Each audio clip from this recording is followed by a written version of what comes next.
सरकारी दफ्तरों में जब नियुक्तियां योग्यता से नहीं बल्कि पहचान और पैसे से होने लग जाए तो समझिए एक दिन जांच दरवाजा जरूर खटखटाएगी।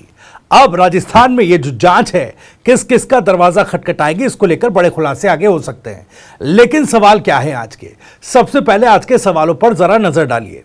पहला सवाल यह है कि क्या पूर्व मुख्यमंत्री अशोक गहलोत के लिए मुश्किल बढ़ जाएगी? जिस तरीके से आरपीएससी में नियुक्ति को लेकर बाबूलाल कटारा का स्टेटमेंट सामने आया था, अब इस मामले में क्या हो रहा है? क्या जांच की आंच पूर्व मुख्यमंत्री अशोक गहलोत तक पहुंचेगी? यह पहला सवाल है। दूसरा सवाल यह कि मुख्यमंत्री भजनलाल शर्मा ने एसओजी को क्या निर्देश दिए? दरअसल इस पूरे मामले में जांच जो है अब तेज हो गई है और एसओजी भी बिल्कुल एक्शन मोड में आ चुकी है। मुख्यमंत्री से सीधे निर्देश मिले अंदर खाने, ये बात निकलकर सामने आ रही है। तो सवाल यह है कि एसओजी को क्या निर्देश मुख्यमंत्री ने दिए हैं? तीसरा सवाल, एसओजी के रडार पर आखिर है कौन कौन? बाबूलाल कटारा जो कि जेल में बंद हैं, जेल में बंद ईडी से पूछताछ में जो स्टेटमेंट उनकी निकलकर सामने आई उसमें कांग्रेस नेता दिनेश खोरडिया का नाम तो सामने आया, लेकिन अब एसओजी के रडार पर और कौन कौन है या कौन कौन आ सकता है? चौथा सवाल, नियुक्ति में भ्रष्टाचार पर किसकी पोल खुलने वाली है, या यूं कहें कि कौन इस मामले में एक्सपोज होने वाला है? क्या बड़े मगरमच्छों तक? बार बार कहते हैं ना राजस्थान की राजनीति में, चाहे पेपर लीक का मामला हो, चाहे नियुक्तियों में भ्रष्टाचार का मामला, कि भाई बड़े मगरमच्छ कब पकड़े जाएंगे?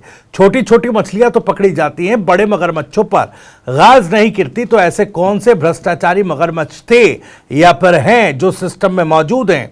क्या उनकी भी पोल खुलेगी? इन्हीं तमाम सवालों के जवाब टटोलने की कोशिश करेंगे इनसाइड स्टोरी में। आगे बढ़े उससे पहले आपको बता दूं, राजस्थान की राजनीति, उसके सटीक विश्लेषण और अंदर की खबरें दिखाने वाला ये शो इनसाइड स्टोरी के साथ मैं हूं भविष्य त्यागी।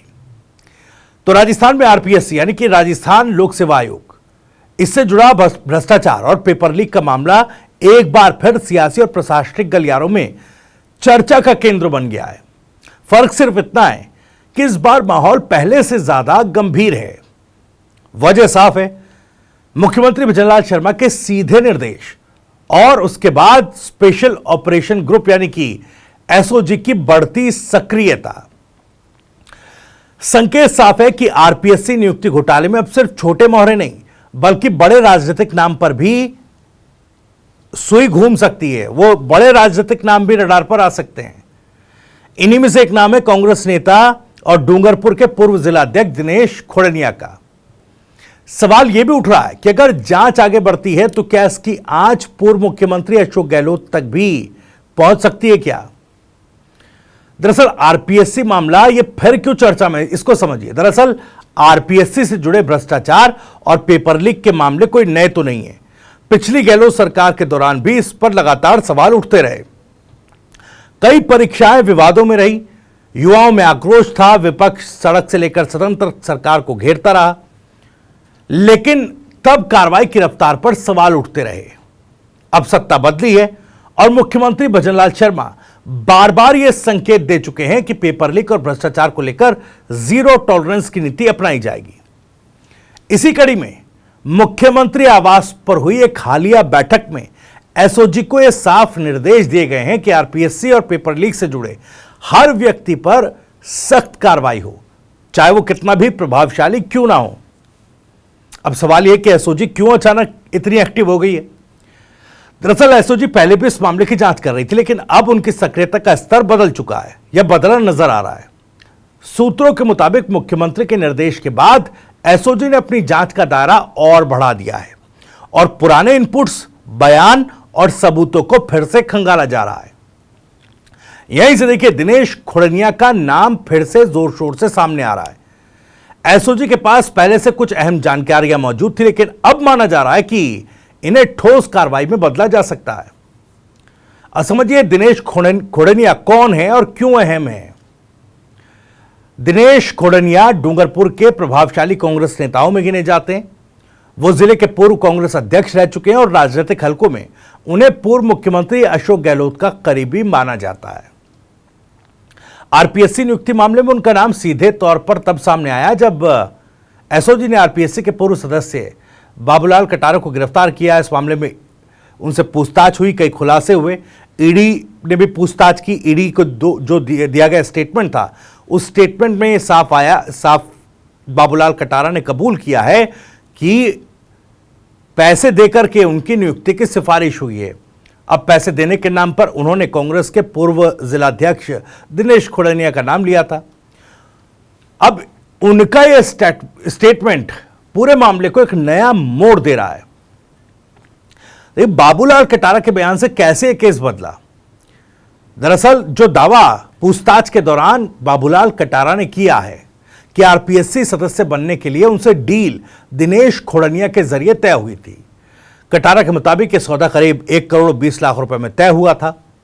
इतना ही नहीं, कटारा ने यह भी कहा कि उन्होंने खुड़निया के करीबी सहयोगी को 40 लाख रुपए की पहली किस्त दे दी थी। अगर यह दावा जांच में साबित होता है तो मामला सिर्फ नैतिक नहीं बल्कि सीधा सीधा आपराधिक भ्रष्टाचार का बन जाता है। और यहीं से एसओजी की जो सक्रियता है इस मामले में और बढ़ गई है। अब एसओजी क्या करने जा रही है, यह भी सवाल उठता है कि भाई आगे क्या करेगी। सूत्रों की माने तो एसओजी दिनेश खुड़निया से पूछताछ की तैयारी में है। इसके लिए नोटिस दिया जा सकता है, नोटिस जारी किया जा सकता है दिनेश खुड़निया को कि भाई आप आइए, अपना पक्ष रखिए, आपसे पूछताछ होगी, जो भी होगा। एसओजी प्रोटोकॉल के हिसाब से उस तरह की तैयारी करने में जुट गई है। पूछताछ का फोकस सिर्फ पैसे के लेन देन तक सीमित नहीं रहेगा, बल्कि यह भी देखा जाएगा कि आरपीएससी नियुक्तियों में राजनीतिक दबाव कैसे काम करता था, किस तरह का एक इकोसिस्टम बना था, किन किन लोगों की सिफारिशें की गई हैं, पैसा कहां से आया, किसके पास गया और कहां तक गया, क्या एक व्यक्ति तक सीमित था या पूरा नेटवर्क इसके पीछे था। एसओजी यह भी जानने की कोशिश करेगी कि खुड़निया सिर्फ एक मीडिएटर थे या इस पूरी व्यवस्था का अहम हिस्सा। अब देखिए, क्या ईडी की एंट्री भी इसमें संभव है? यहीं से कहानी एक और बड़े मोड़ पर जा रही है। अगर पैसे के लेन देन और भ्रष्टाचार के ठोस सबूत मिलते हैं तो मामला सिर्फ एसओजी या राज्य पुलिस तक सीमित नहीं रहेगा। कानूनी जानकारों के मुताबिक बड़े पैमाने पर रिश्वत, हवाला या मनी लॉन्ड्रिंग के संकेत मिलने पर प्रवर्तन निदेशालय की एंट्री लगभग तय मानी जा रही है। अब देखिए, ईडी फिर से इस मामले को रीइन्वेस्टिगेट करती है तो यह भी देखेगी कि पैसा किस सोर्स से आया था। क्या यह कैश ट्रांजैक्शन था? क्या किसी राजनीतिक फंडिंग से इसका कनेक्शन है? या फिर क्या जांच अशोक गहलोत तक पहुंच सकती है? यह महत्वपूर्ण और गंभीर सवाल है। सबसे बड़ा और सबसे संवेदनशील सवाल यही है कि दिनेश खुड़निया को पूर्व सीएम अशोक गहलोत का करीबी माना जाता है, लेकिन कानूनन सिर्फ करीबी होना जांच का आधार नहीं बनता। हालांकि अगर पूछताछ या सबूतों में सामने आता है कि नियुक्तियों में राजनीतिक संरक्षण था, फैसला ऊपर से निर्देशित था या किसी स्तर पर सत्ता के शीर्ष से दबाव था, तो जांच का दायरा निश्चित तौर पर बढ़ सकता है। फिलहाल सीधे तौर पर अशोक गहलोत का नाम किसी एफआईआर या चार्जशीट में नहीं है, लेकिन राजनीति में क्लोज सर्कल की थ्योरी अक्सर जांच एजेंसियों की दिलचस्पी बढ़ा देती है। देखिए, राजनीति क्यों गरमाई है? इस पूरे घटनाक्रम से सियासी गलियारों में हलचल तेज है। बीजेपी इसे पिछली कांग्रेस सरकार की भ्रष्ट विरासत बता रही है, जबकि कांग्रेस इसे राजनीतिक बदले की कार्रवाई कह रही है। लेकिन फर्क सिर्फ इतना है कि इस बार बयानबाजी से ज्यादा जांच एजेंसियों की कार्रवाई बोलती दिखेगी या दिख रही है।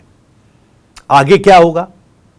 आने वाले दिनों में 3 चीजें अहम होंगी जो देखने लायक होंगी कि भाई एसओजी की पूछताछ, अगर खुड़निया से पूछताछ होगी तो कई और नाम भी सामने आ सकते हैं। कौन कौन से वो नाम सामने आ सकते हैं, इस पर हमारी नजर बने रहेगी। दस्तावेजी सबूत, कॉल रिकॉर्ड, बैंक ट्रांजैक्शन, गवाह, ये भी बहुत महत्वपूर्ण होंगे। और ईडी की भूमिका, अगर मामला आर्थिक अपराध में बदलता है।